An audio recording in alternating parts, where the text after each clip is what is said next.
दोस्तों, ये कहानी शुरू होती है जब गौतम बुद्ध अपने शिष्यों के साथ लंबा सफर तय करके एक सुंदर से गांव में पहुंचे। गौतम बुद्ध ने कुछ दिन उसी गांव में रुकने का निश्चय किया। गौतम बुद्ध के आने का समाचार गांव में आग की तरह फैल गया और कुछ ही देर में उनके आसपास लोगों का जमावड़ा लग गया। लोग कई तरह की समस्या लेकर वहां आने लगे। तभी एक बुजुर्ग रोते हुए गौतम बुद्ध के पास आए और कहा, भगवान, मेरा बेटा कुछ काम नहीं करता। गरीबी और कठिनाइयों के लिए ईश्वर को दिन रात कोसता रहता है। जब मैं समझाता हूँ तो मुझसे ही बहस करने लगता है और घर का माहौल खराब हो जाता है। भगवान, मैं जानता हूँ कि वो अपना नुकसान कर रहा है, लेकिन मुझे समझ नहीं आता कि मैं उसे सही रास्ते पर कैसे लाऊं। गौतम बुद्ध मुस्कुराए और बुजुर्ग व्यक्ति से बोले, आप कोई बहाना बनाकर अपने बेटे को मेरे पास ले आइए। बुजुर्ग व्यक्ति ने कहा, भगवान, मेरा बेटा किसी की भी बात नहीं सुनता, सबसे बहस करता है। मुझे डर है कहीं वो आपको भी कोई गलत बात ना कह दे। इस पर बुद्ध मुस्कुराए और बोले, चिंता मत करो, तुम बस उससे कहना कि मैं उसकी सारी समस्याओं का समाधान कर दूंगा। गौतम बुद्ध की बात सुनकर कुछ लोग बुजुर्ग के साथ उसके बेटे को बुलाने चल दिए। दोपहर का समय था। लड़का अपने कमरे में सो रहा था। घर पहुंचते ही सबने उसे जगाया और उसे समझाना शुरू किया, लेकिन लड़का साथ चलने को तैयार नहीं हुआ।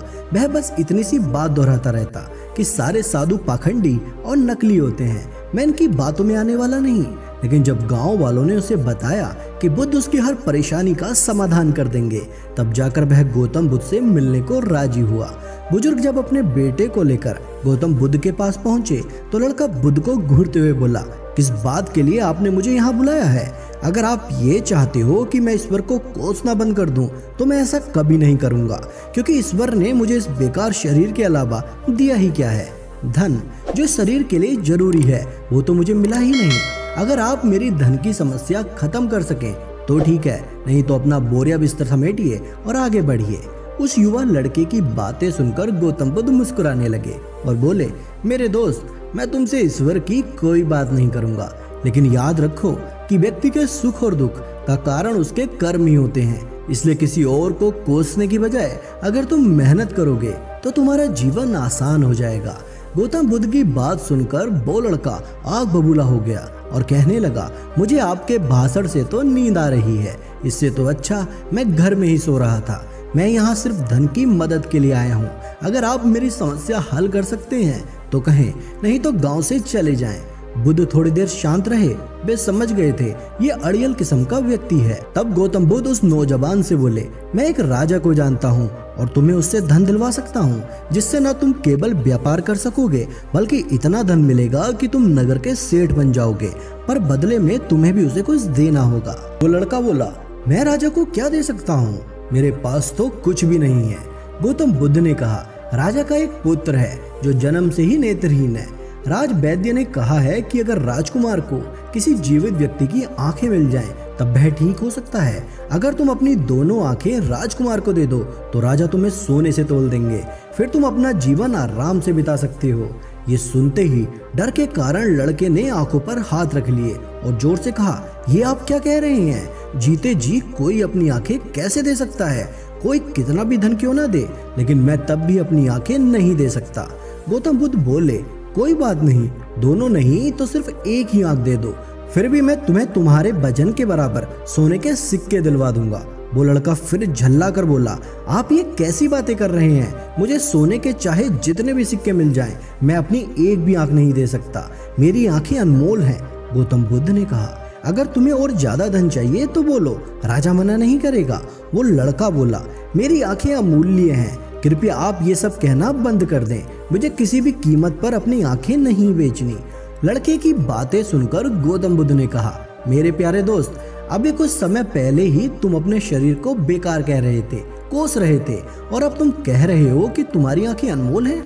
आंख तो तुम्हारे शरीर का छोटा सा हिस्सा है। अगर तुम्हारी आंखें अनमोल हैं तो तुम्हारा शरीर कैसे बेकार हो सकता है? अगर शरीर तुम्हें अनमोल लगता है तो तुम्हारी बुद्धि की कीमत क्या है? अगर ये सब अनमोल है तो जीवन शक्ति जो तुम्हें जिंदा रखे हुए है, उसकी क्या कीमत है? गौतम बुद्ध के शब्द सुनकर उस लड़के की आंखों में आंसू आ गए। वो बुद्ध के चरणों में गिर के रोने लगा। फिर कहा, मैंने बहुत बार कोशिश की, लेकिन मैं कुछ भी नहीं कर पा रहा, इसलिए मैं इतना हताश और कड़वा हो गया हूँ। गौतम बुद्ध ने लड़के को उठाया और कहा, मेरे दोस्त, इंसान का जन्म बहुत कीमती है। केवल इंसान के पास ही इतना विवेक होता है कि वो सही गलत में अंतर कर सकता है। ताकतवर पशु पक्षियों में भी ये स्वतंत्रता नहीं है। इसलिए अपने शब्दों की ताकत पहचानो और किस्मत को कोसना बंद करो।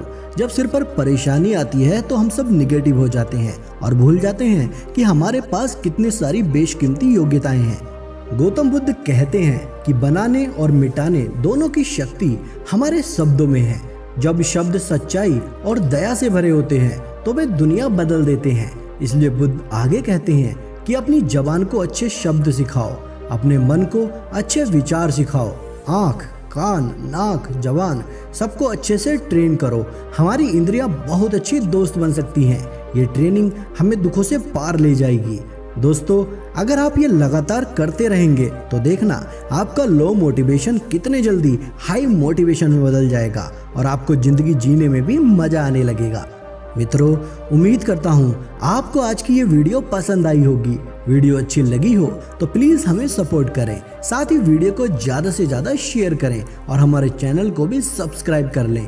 अपना कीमती समय हमें देने के लिए आपका धन्यवाद।